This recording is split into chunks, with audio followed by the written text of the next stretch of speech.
Hi, good day. So before we start, I want you to get your books, okay? Your textbook, Inside Out, Science, and your workbook, okay?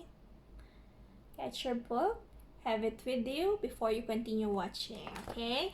So, for today, we're going to start with chapter 7, okay? Forces and friction, okay? So in your student book, it's on page 107, okay?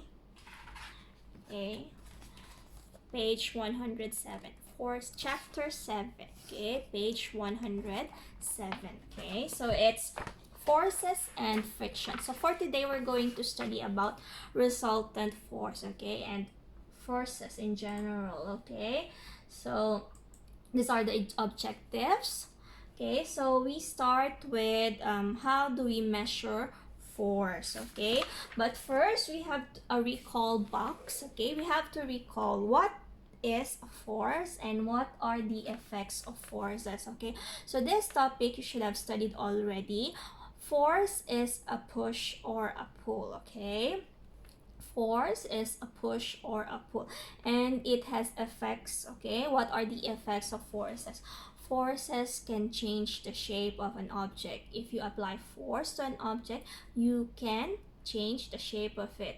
You can change the direction of the movement, okay? So if the ball is going to your direction, if you hit it, if you apply force, it can change the direction of the ball, okay? You can make a stationary object move with a force. So if a ball is stationary or it's not moving and you apply force to it, you push it or you kick it, and then it will roll, okay? So these are examples of the effects of forces, okay? You should be familiar with this already. You should have studied it when you were in Proton 3, if I'm not mistaken, okay? So force is a push or a pull, okay? So you should understand what it means, okay? So because you should understand that a force has a direction, okay? Force has a direction, okay? So when force, it's a push. When you say push, the force moves away from you, okay?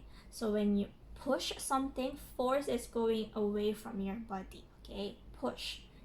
And when you say pull, then the object moves towards your body. When you pull something, the object moves towards your body.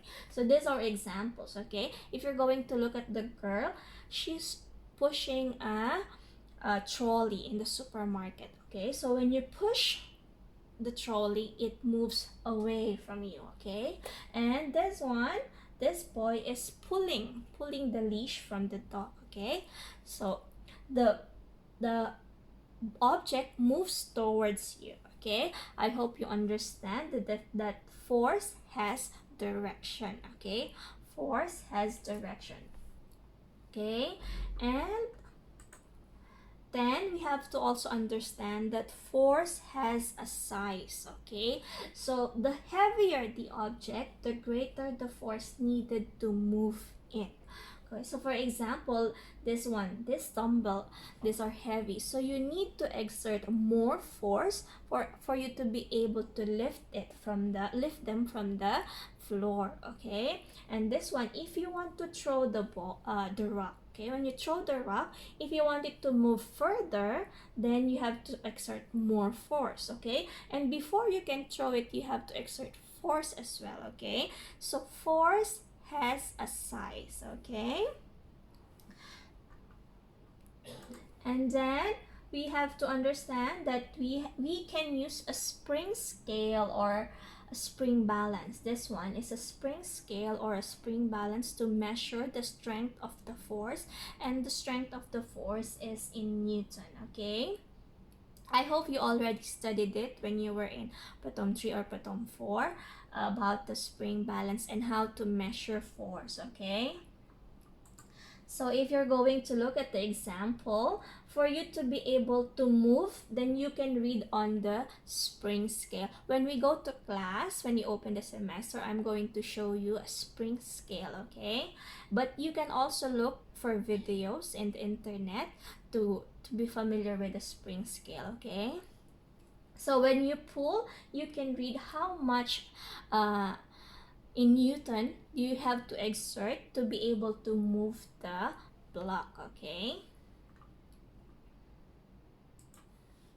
Okay, and then we move on to resultant force, okay? Resultant force, there can be many forces acting on an object at the same time, okay? So we can make a force diagram to show the different forces acting on an object. So when in this slide, I will show you the arrow, okay? The arrow shows the direction of the force, okay? The arrow in a force diagram shows the direction of the force, okay? And the length of the arrow shows the size of the force, okay?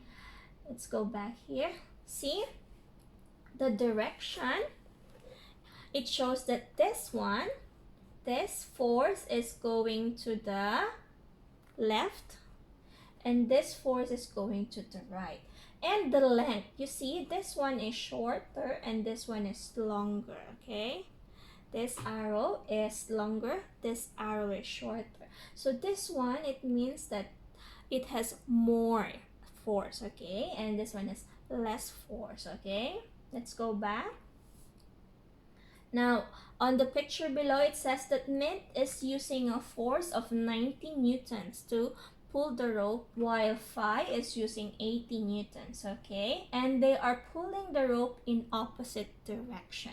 Okay, let's go. So Mint is pulling the rope 90 newtons and Phi is pulling the rope in 80 newtons and in opposite direction. They are playing tug of war. I know you are all familiar with this game. We always play it in sports day. This is tug of war, okay? So they are pulling the rope in opposite direction, okay? Now, can you predict who will win? Can you say who will win in this game? So if you're going to compare, Mint is exerting more force, okay? So if the force is in opposite direction, okay, opposite direction, you have to calculate the resultant force, okay? You have to calculate the resultant force. Now, what is a resultant force? A resultant force is the overall force acting on an object. We have to calculate it. We have to know the direction and the size of the force. So if we're going to calculate the resultant force, 90 Newton minus 80 Newton is 10 Newton. Okay, it's in your book. It's on page 110. So the resultant force is 10 Newton going to the left. Okay. I hope it's clear in your screen, but if it's not, then you can look at your book, page 110. Okay. So who will be the winner? It's Mint, okay? This is longer, it has more force, okay? And this one is another example, okay? We have Team A and Team B. Team A is exerting 200 newtons and Team B is exerting 200 newtons as well, okay? They are pulling the rope. They are still playing tug of war. They are pulling in opposite direction, okay?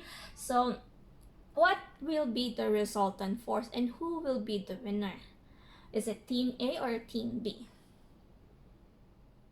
So if you're going to compare, they are both exerting the same amount of force, 200 newtons. So the resultant force will be 0 newton. There will be no winner, okay? Because they will cancel out each other. They are moving in a different direction, opposite direction with the same force. So the resultant force is 0, okay?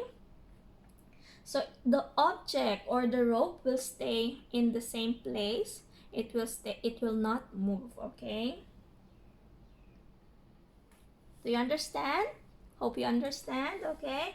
And this one, in this picture, it didn't say the amount of Newton, okay? It has no number in here, so you cannot say what is the exact force. but you can see the difference in the arrow. This one is longer, this one is shorter, and they are pushing. Now they are pushing, they are not pulling. They are pushing in opposite direction as well. So who will win? And where will the cart go? Okay, so this boy, the one wearing the red jacket, will win because he's exerting more force. So this cart will move to this direction, going to the right. Okay, I hope you understand about resultant force. Okay, when we open the semester in school, then I will explain again this to you. So for today, you have to answer your student book, page 112. Okay, student book, page 112.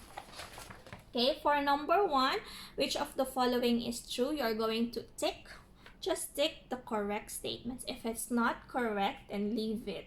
Don't do anything. If the statement is correct, you tick it. Okay, and then number 2, you're going to look at the picture. Mint uses a force of 100 newtons to push a box, and Phi uses a force of 150 newtons, the same box, in the opposite direction. And then the box will, so what's the correct answer? This is Phi and this is Mint. Okay, Mint pushes 100 newtons, Phi pushes 150 newtons. Okay, and then right here in the correct answer. Okay, right in here in the box. Okay, and then we go to your workbook exercise 1. Okay, so we go to your workbook exercise 1. It's on page 74 and 75. Okay, exercise 1, page 74 and 75 in your workbook.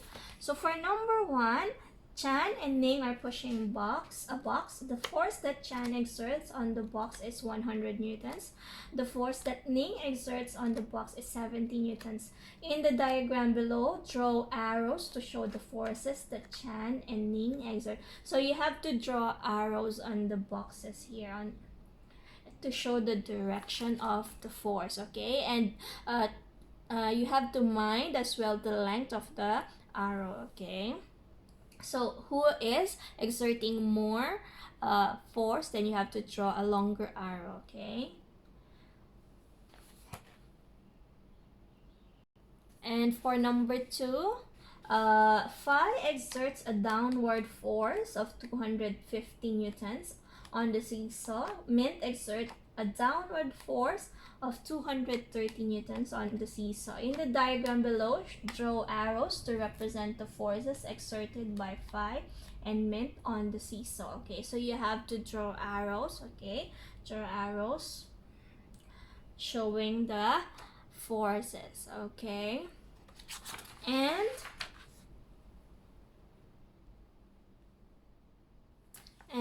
go to page 81 on your workbook, Mastery Practice, Subjective Questions number 13.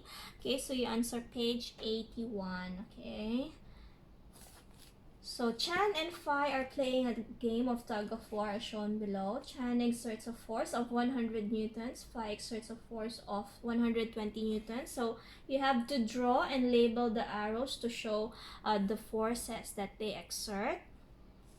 Okay, draw the arrows here and label the arrow. Okay, and for letter B, calculate the resultant force. And for letter C, in which direction will the rope move towards? Okay. Okay, and answer your workbook, page 74, 75, and 81, and in your student book, page 112.